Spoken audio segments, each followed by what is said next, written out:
Que Jésus-Christ soit glorifié pour cette nouvelle vidéo. La grâce et la paix, mes bien-aimés dans le Seigneur, dans le nom de notre Seigneur et Sauveur, Jésus-Christ, le ressuscité du troisième jour.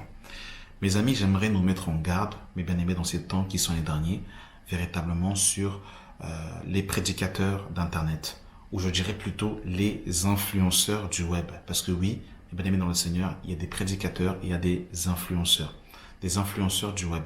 Alors, qu'est-ce que j'appelle les influenceurs du web? Ce sont tout simplement les hommes et les femmes qui sont sur les réseaux sociaux, qui ont beaucoup de followers, qui ont beaucoup,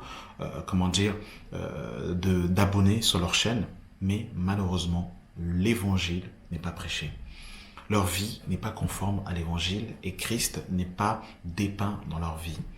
Il ne faut pas que nous soyons influencés par le nombre de partages, par le nombre de likes, par le nombre de j'aime, par le nombre de personnes qui nous suivent, de followers, ou par le nombre d'abonnés. Il ne faut véritablement pas être séduit par ça. Il faut véritablement, mes bien-aimés dans le Seigneur, que nous puissions écouter le message qui va être donné, mes bien-aimés dans le Seigneur. Parce qu'en vérité, mes bien-aimés dans le Seigneur, il en va de l'éternité. Il en va de notre salut. L'évangile que tu entends, mon bien-aimé dans le Seigneur, détermine ton lendemain, détermine ton éternité. C'est pour cette raison qu'il faut vérifier les Écritures pour voir si ce que l'on nous dit, si c'est exact et si c'est conforme aux Écritures. Dans le livre de Acte 17, mes bien-aimés dans le Seigneur, à partir du verset 10, il est écrit « Aussitôt, les frères firent partie de nuit, Paul et Silas pour Bérée. Lorsqu'ils furent arrivés, ils entrèrent dans la synagogue des Juifs. Ces Juifs avaient des sentiments plus nobles que ceux de Thessalonique. Ils reçurent la parole avec beaucoup d'empressement et ils examinaient chaque jour les Écritures pour voir si ce qu'on leur disait était exact. » Et on parle quand même ici de l'apôtre Paul qui était au pied de Gamaliel.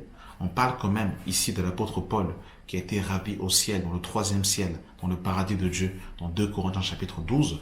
On parle quand même de l'apôtre Paul où les hommes appliquaient des mouchoirs sur la peau de Paul et les âmes étaient sauvées. Les gens étaient guéris, pardon. On parle quand même de quelqu'un, les bien-aimés dans le Seigneur, qui a reçu plus de 40 coups moins 1. Les bien-aimés, ça c'est dans 2 Corinthiens 11. On parle quand même d'un homme qui a reçu son évangile, ni d'un homme, ni appris d'un homme, mais d'une révélation de Jésus-Christ. On parle quand même ici d'un homme, les bien-aimés dans le Seigneur, qui, quand il va se retrouver en prison, dans Acte 14 avec Silas, ils vont prier, ils vont chanter plutôt, et les bien-aimés dans le Seigneur, eh bien, la prière va s'effondrer et ils vont sortir de prison. Donc en fait, on parle quand même d'un homme qui a quand même une expérience avec le Seigneur et pas des moindres. Et en plus de cela, il est l'apôtre des païens. Donc, mes bien-aimés, malgré tout ce qui s'est passé dans la vie de Paul, mes bien-aimés dans le Seigneur, les Juifs de Bérée ne se sont pas laissés impressionner par le CV de Paul. Ils ont dit, ok, tu as été ravi au troisième ciel, il n'y a pas de souci. Tu as été reconnu, ta grâce a été reconnue par Jacques, Pierre et Jean dans Galates 2. Les colonnes de Jérusalem, il n'y a pas de souci. Tu as vu le Seigneur dans Acte 9, il n'y a pas de souci. Tu as fait des miracles, tu as chassé un démon dans Acte 16, cette femme qui avait un esprit de python, il n'y a pas de souci. Mais nous allons quand même vérifier pour voir si ce que tu dis, si c'est exact. Voilà, mes bien-aimés dans le Seigneur, des personnes qui ne se sont pas laissées influencer ou impressionner par le CV de Paul. Aujourd'hui, malheureusement, il suffit que quelqu'un vous dise qu'il a fait un miracle, qu'il a fait pousser une jambe plus que l'autre, et peu importe ce qu'il va dire, on boit ces paroles d'évangile. Il suffit que quelqu'un vous dise qu'il a fait un songe, qu'il est parti au ciel, qu'il a vu Gabriel, et vous allez le croire. Il suffit que quelqu'un vous dise qu'il est parti en enfer, il a vu des toboggans, des gens glisser, et se faire piquer le dos, se faire chicoter, ceinturer, et vous allez le croire. Il faut vérifier les Écritures. Il suffit que quelqu'un dise qu'il est apôtre des nations. On le sait, il sort d'où? Il suffit juste en fait qu'il parle avec une voix douce, avec une voix mielleuse, et tout le monde va croire. Les gens ne vérifient plus, malheureusement. Les gens n'éprouvent plus. C'est ça le problème, malheureusement. Malheureusement, c'est ça. Il faut regarder, mes bien-aimés dans le Seigneur, le fruit. Parce que c'est le fruit qui qualifie ou qui disqualifie. Des fois, vous voyez clairement l'attitude des personnes, vous voyez l'orgueil qui émane d'eux. Mais ça doit être des fruits qui doivent être palpables. Mais comme les personnes ont une foule de personnes derrière eux, comme ils sont influentes, eh bien, ces personnes arrivent à aveugler beaucoup de personnes, malheureusement. Et une personne qui n'est pas spécialement connue, si elle vous dit la vérité, eh bien, cette personne ne sera pas acceptée parce que malheureusement, cette personne n'est pas influente. Malheureusement, influentes sont les hommes. Parce que selon Dieu, la véritable influence vient du Saint-Esprit, vient de la parole de Dieu.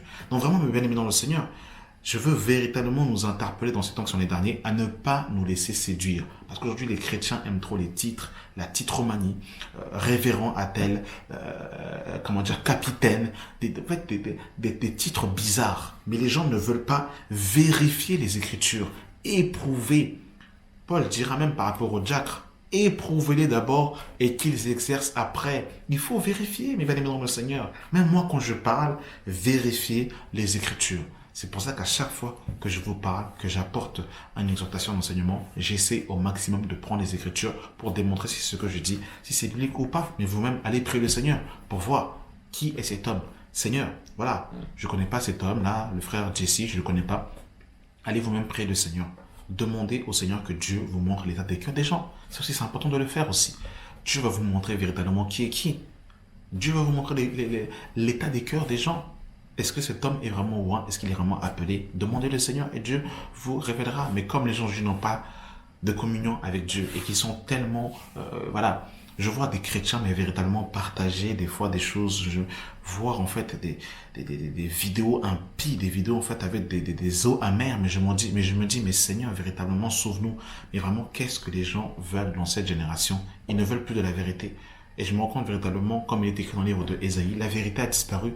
Beaucoup de chrétiens ne veulent plus de la vérité. Ils ne veulent plus de l'eau pure. Ils veulent de l'eau sale, des eaux amères. Ils ne veulent plus de la vérité. Quand on vient avec les Écritures et qu'on est biblique, les gens ne veulent plus. Les gens refusent ce message. Que Dieu nous sauve, que Dieu nous aide. Et ces influenceurs-là, malheureusement, enseignent des eaux amères, des eaux empoisonneuses, des eaux qui viennent de l'enfer.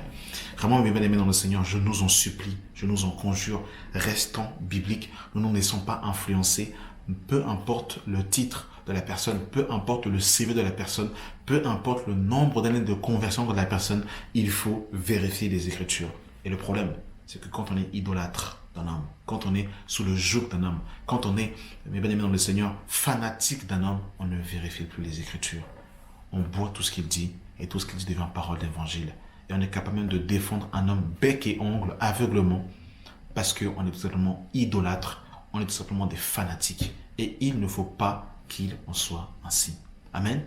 Que Dieu nous garde, que Dieu nous sauve. La grâce et la paix soient avec vous, au nom de notre Seigneur et Sauveur Jésus-Christ. Amen.